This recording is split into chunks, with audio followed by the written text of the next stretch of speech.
Good morning and happy Tuesday. Lesson 13, Improper Rejoicing. We have another section with this. We know that there is a good rejoicing and there is an improper rejoicing. And we talked about some of that yesterday. And now there are more warnings from Paul in Ephesians chapter 5.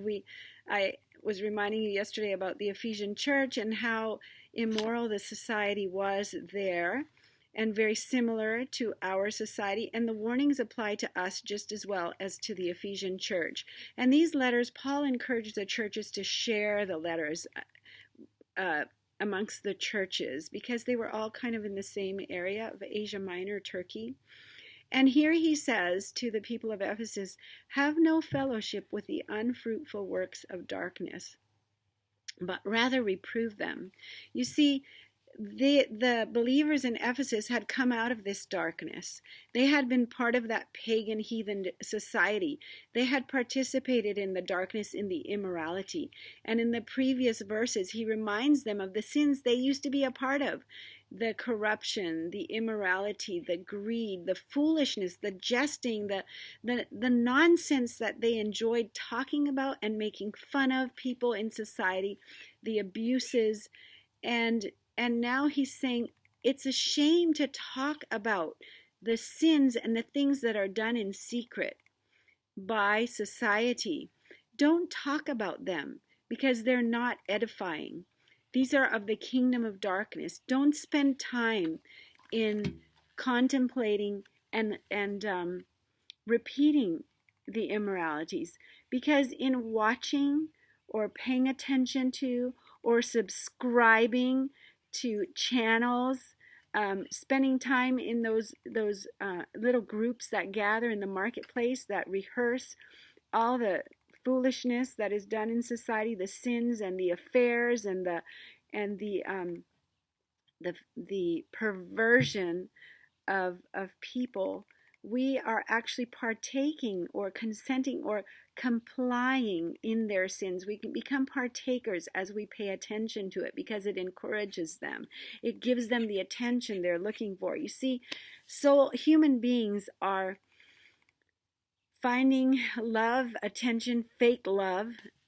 Really, it's attention, bad attention, in all the wrong ways and all the wrong places. And we should not give them that wrong attention, but rather, it says here, it is a shame, have no fellowship with the unfruitful works of darkness, but rather reprove them.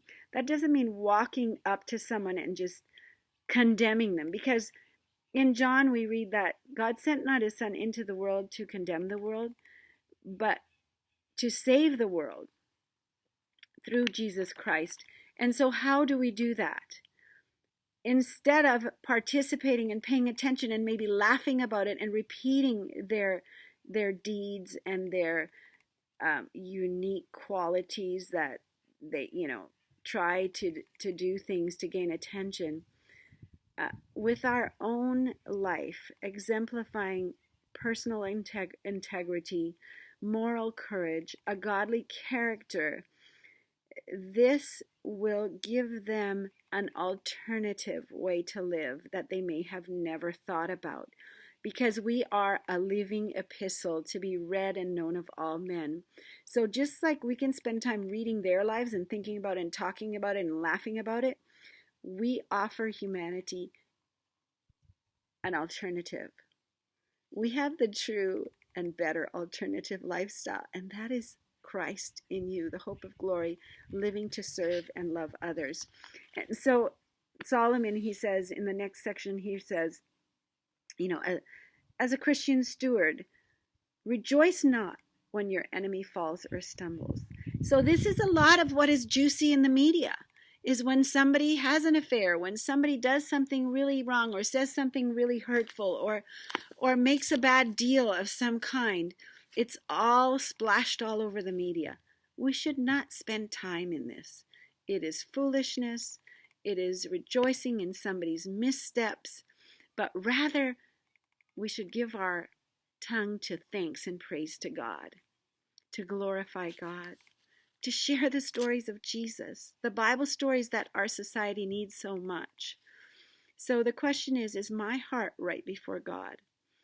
Will I choose to glorify God with all of my time and attention?